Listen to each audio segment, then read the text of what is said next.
Di sini terdapat sebuah sheet tersembunyi yang hanya bisa ditampilkan dengan password. Sheet mata-mata ini akan merekam perubahan pada data. Sel mana yang berubah, diubah dengan apa, siapa pelakunya, dan kapan terjadinya.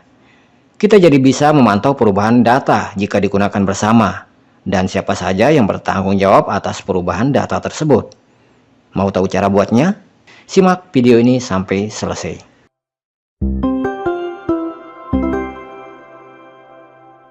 Assalamualaikum warahmatullahi wabarakatuh. Halo sobat semuanya, jumpa lagi di tutorial Excel di channel Hasanipits. Nah, di video kali ini kita akan sedikit bermain-main dengan Excel, yaitu kita akan coba buat sebuah log sheet. Nah, log sheet ini akan kita gunakan sebagai tempat untuk menampung semua perubahan yang terjadi di sini. Artinya seperti ini. Jika sel-sel yang ada di tabel ini berubah, maka secara otomatis akan dicatat di sini, mulai dari sel apa yang diubah, nilai awalnya seperti apa, perubahannya seperti apa, siapa yang melakukan perubahan, dan kapan perubahan terjadi. Nah, kemudian nantinya log sheet ini akan kita sembunyikan sehingga tidak bisa diutak-atik oleh pengguna lain. Dan jika ingin menampilkannya harus menggunakan password atau harus memodifikasi melalui kode PBA. Nah, di sini untuk membuat log sheet ini kita tidak bisa menggunakan fitur-fitur standar yang ada pada Excel. Kita harus menggunakan kode PBA. Berarti sekarang kita akan menulis kode PBA. Nah, kode PBA yang akan kita tulis di sini menurut saya tidak terlalu rumit dan tidak terlalu panjang, dan saya akan coba jelaskan secara detail maksud dari setiap baris kodenya nanti. Oke, kita mulai. Kita akan buka Microsoft Visual Basic Editor. Caranya seperti ini, klik kanan kemudian pilih View Code. Nah, akan muncul di sini Visual Basic Editor. Ini kita atur dulu supaya kita bisa lihat langsung efeknya. Nah, di sini untuk membuat log sheet ini kita memerlukan dua buah event handler atau subroutine yang akan merespon setiap aktivitas yang terjadi pada sheet data ini. Event handler pertama yaitu worksheet selection change yang akan merespon setiap aktivitas seleksi yang terjadi pada sheet data. Kemudian event handler yang kedua yang akan kita gunakan di sini adalah worksheet change untuk merespon semua aktivitas perubahan data pada sheet data ini. Oke. Nah, langkah pertama yang perlu kita lakukan di sini adalah kita harus buat sebuah variabel yang bisa diakses oleh dua subroutine ini. Kita buat di atas sini. Kita buat variabelnya namanya misalnya nilai awal. S varian. Supaya bisa menyimpan data dalam berbagai format. Oke, lanjut. Kita langsung ke worksheet selection change. Oke. Nah, di sini nantinya kita tidak mengizinkan user untuk menyeleksi atau memilih lebih dari satu sel. Jika yang dipilih lebih dari satu sel, atau dia akan mengubah sel, memblok lalu mengubah dua sel, maka otomatis subroutine ini tidak akan dijalankan.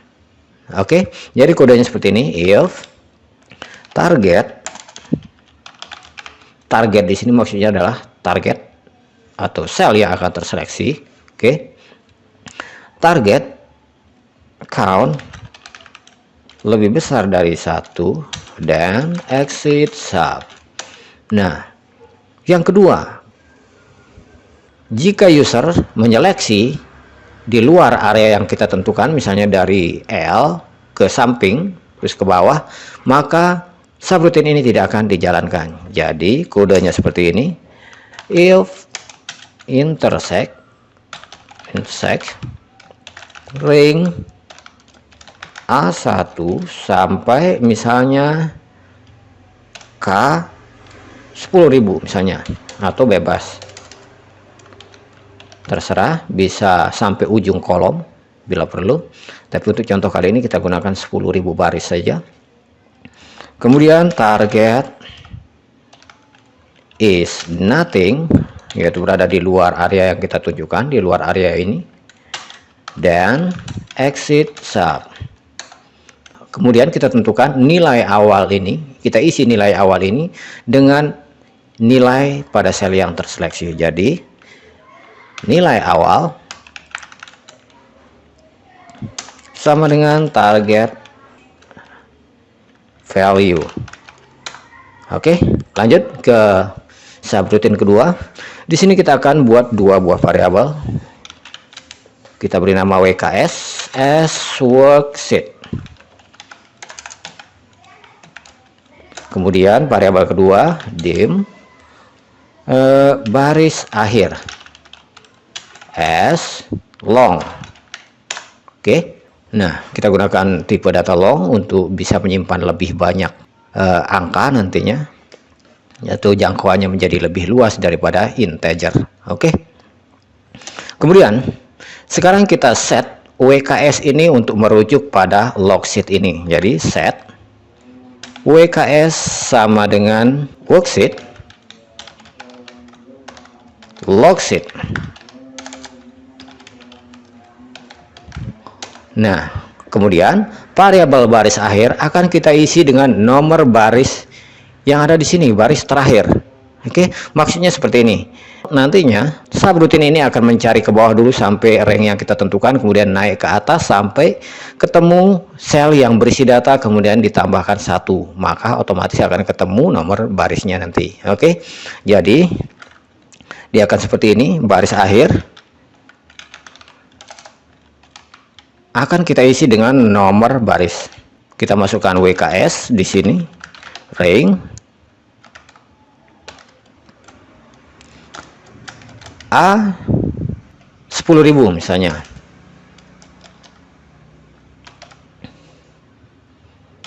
And X all up row plus 1, enter. Oke.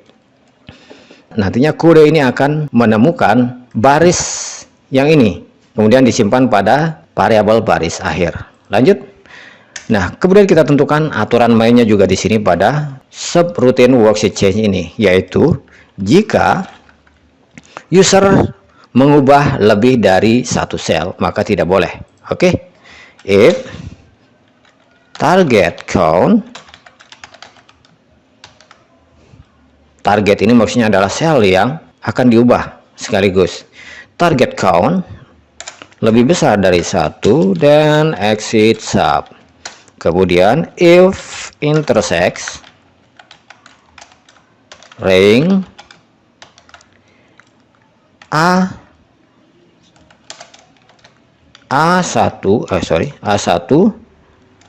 sampai K 10.000.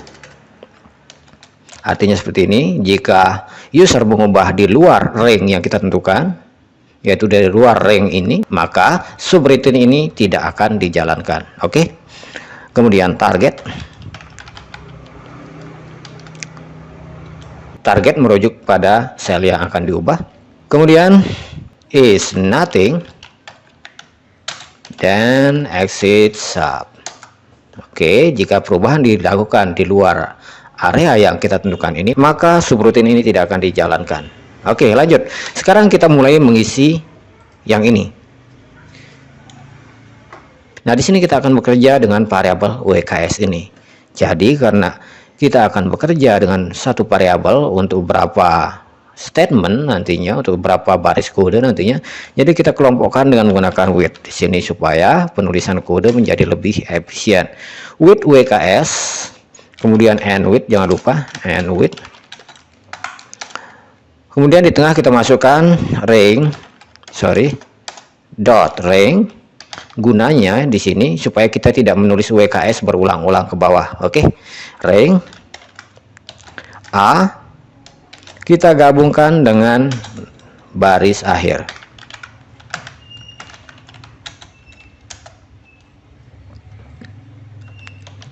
Maksudnya seperti ini.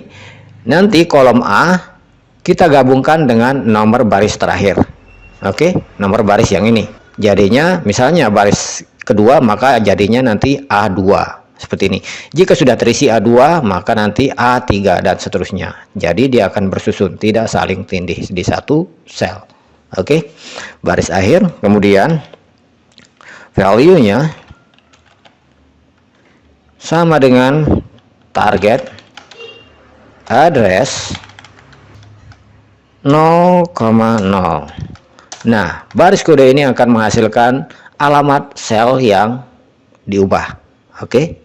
Kemudian lanjut dot range B, kita gabung dengan baris akhir, value-nya sama dengan, nah karena ini nilai awal maka kita isi dengan variabel nilai awal,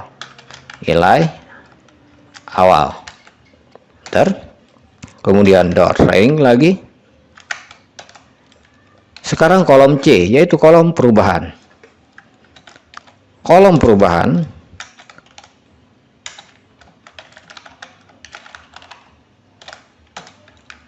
akan kita isi value-nya dengan target value, nilai hasil perubahannya. Oke. Kemudian kolom D akan kita isi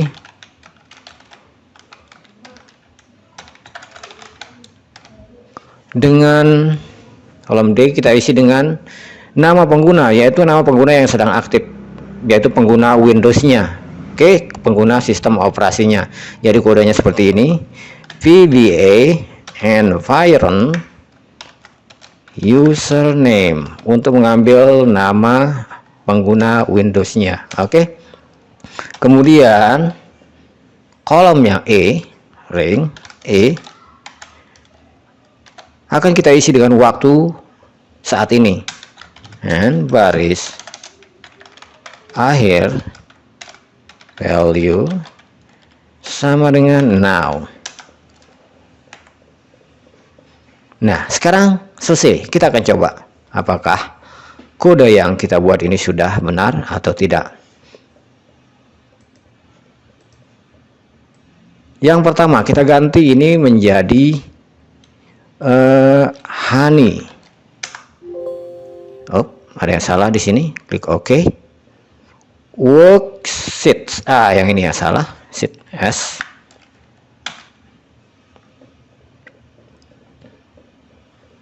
Kita stop, lalu kita ulang lagi. Ini misalnya kita ubah dengan Jakarta. Sekarang kita cek. Nah, di sini Secure diganti dengan Jakarta. Oke. Berarti perubahan yang kita buat ini tidak dilakukan karena tadi kodenya salah. Ini ada kurang S1. Kita coba ganti lagi menjadi Aceh misalnya. Kita lihat Aceh berada pada E5, maka di logsheet E5 Bayan diganti dengan Aceh. Berarti kode yang kita buat ini sudah benar, dan waktunya kita lihat. Nah, ini sudah benar. Dia akan mengambil waktu yang ada saat ini. Nah, sekarang langkah terakhir adalah kita harus menyembunyikan logsheet ini. Nah, cara menyembunyikannya adalah kita bisa masuk di sini di Visual Basic Editor lagi. Kemudian pilih logsheet, lalu pada bagian visible, klik di sini pada drop down-nya, lalu pilih Excel sheet bury hidden. Oke, dia langsung disembunyikan. Nah, sekarang kita akan pasang password untuk membukanya nanti. Oke, caranya klik kanan pada VBA Project, lalu pilih VBA Project Properties. Pilih pada bagian protection, lalu lock project for viewing. Oke, kemudian kita beri password. Klik OK. Dan sekarang klik 2 kali pada this workbook. Ganti general ini dengan workbook, sehingga akan muncul di sini sebuah subroutine, yaitu workbook open. Jadi saat workbook ini dibuka, maka otomatis di sini sudah hilang, dan untuk membukanya memerlukan password nanti. Oke. Nah, sekarang kita coba tutup. Ini kita simpan. Nah, di sini kita diminta untuk menyimpan dengan ekstensi yang berbeda, jadi klik pada go back. Kita ganti ekstensinya menjadi Excel Macro Enable Workbook, supaya kode yang kita buat ini tetap berfungsi. Kita save. Oke, lalu kita tutup. Lalu sekarang kita akan coba buka.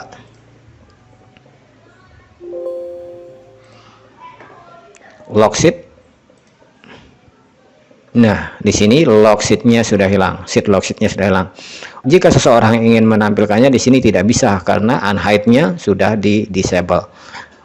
Nah, untuk menampilkannya di sini kita bisa buka melalui PBA editor di sini. Oke, kita diminta password 123, lalu klik OK. Nah, di sini kita bisa membukanya langsung dengan klik pada lock sheet, lalu ini kita ganti dengan Excel sheet visible, maka lock sheet ini akan muncul. Oke. Dan jika kita ingin menghapus passwordnya nanti, kita bisa klik kanan di sini, kemudian pilih PBA Project Properties, pilih Protection, hilangkan centang pada lock project for viewing, lalu hilangkan passwordnya. Maka passwordnya akan hilang. Oke. Oke, saya kira segitu aja tutorial kali ini. Mudah-mudahan bisa dipahami dan bisa bermanfaat. Kalau ada pertanyaan atau masukan, silahkan tinggalkan di kolom komentar. Bagi sobat sekalian yang baru mampir di channel ini atau yang belum subscribe, jangan lupa subscribe, like, dan aktifkan notifikasinya. Terima kasih telah menonton. Sampai jumpa di video berikutnya. Wassalamualaikum warahmatullahi wabarakatuh.